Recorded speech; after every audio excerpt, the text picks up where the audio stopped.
Hey guys, welcome to the next tutorial of ethical hacking and penetration testing via Kali Linux.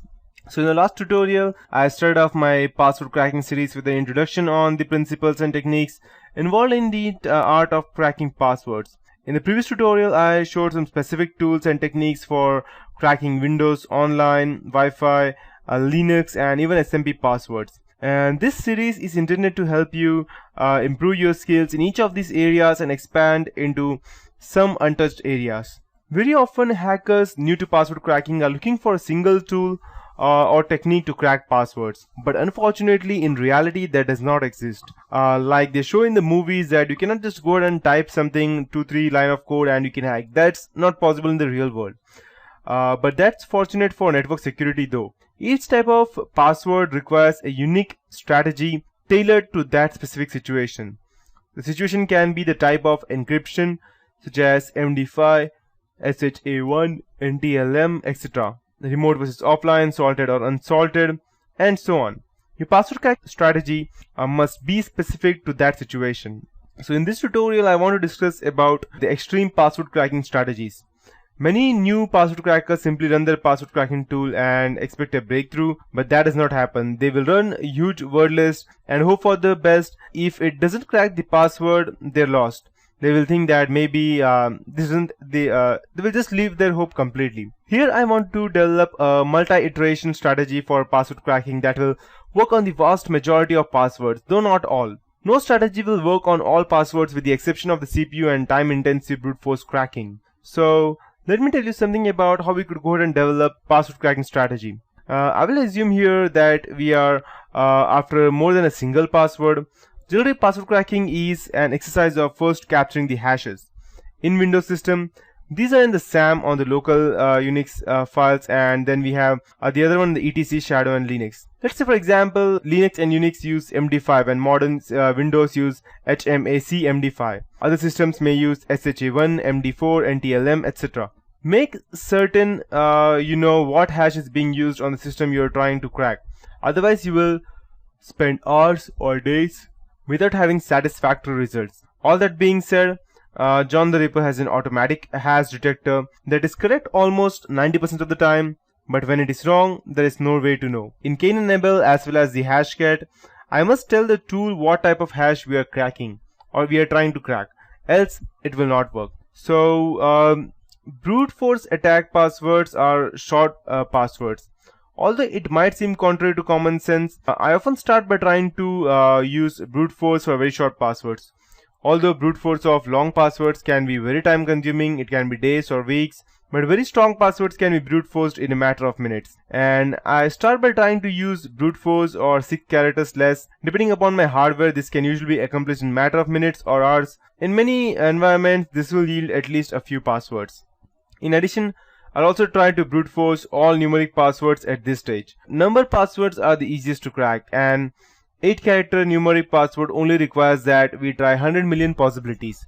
And even a 12-character number password only requires 1 trillion possibilities. And you may think that is huge, but with powerful hardware, we can do this barely, let's say example, without even wasting a single time. So here we have configured Cain and Abel to brute force 6-character password that are only numbers.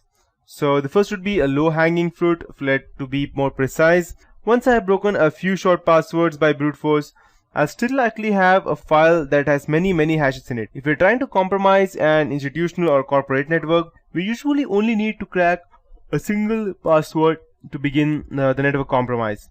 Although the user whose password is cracked may have limited rights and privileges, there are many ways to escalate privileges to system admin or root. This means that if we crack a single password on a network, we can likely take down the entire network.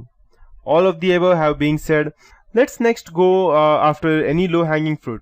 That means let's go after these passwords that are easiest to crack.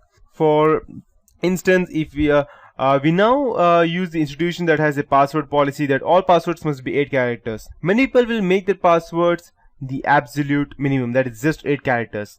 To attempt a quick and dirty pass on these hashes, simply choose a list of dictionary words that are 8 characters. Running through the millions of words in such a list will generally take over approximately a few hours, and it's more likely to yield a significant portion of the passwords. Or the second point being social engineering, just try common passwords. Human beings, although we think are unique, tend to think and act similarly, but we are just like a pack of animals. We follow the herd and act similarly. The same can be said for passwords. Users want a password that fulfills their organization's minimum password policy, but it's also easy to remember.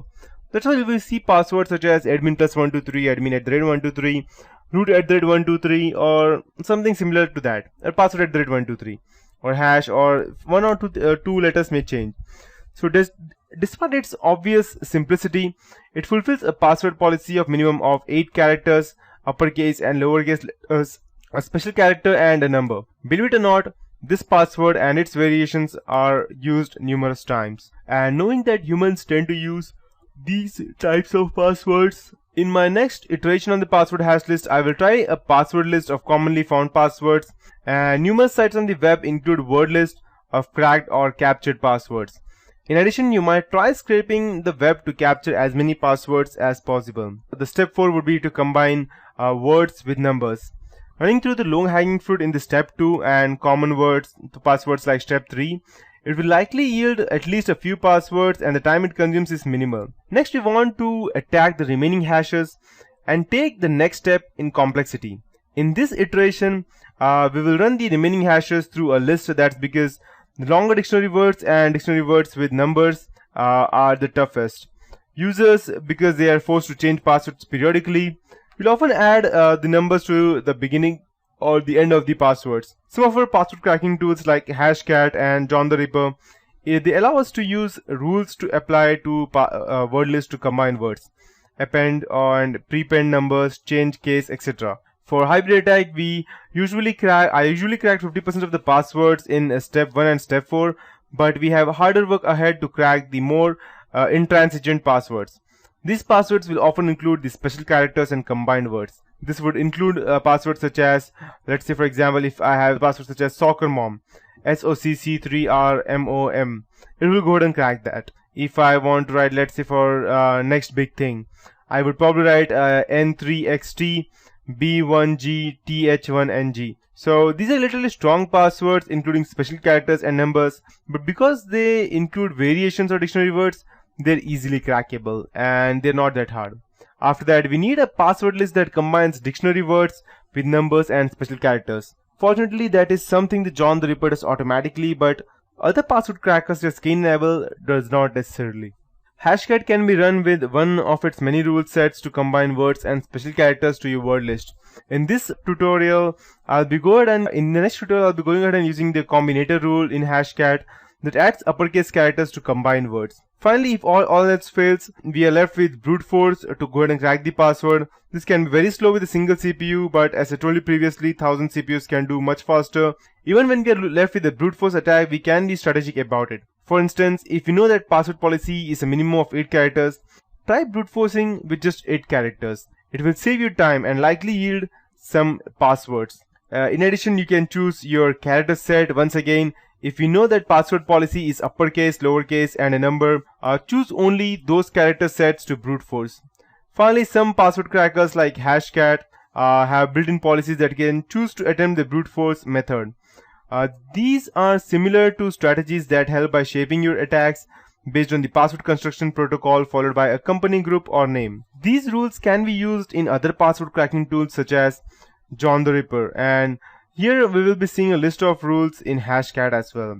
So in the end, it is very important to be successful at password cracking that you follow a systematic strategy. No matter what tool you are using that requires multiple iterations to crack the passwords. This strategy generally works from the passwords that are easiest to crack and the most difficult to crack as well. Of course, this strategy will be it will be dependent upon the tools you are using, the word list that you use, the password policy of the victim. Although I have laid out here my strategy as to how I work, yours may be different and it may be needed to adapted or changed according to the work environment that you're working in.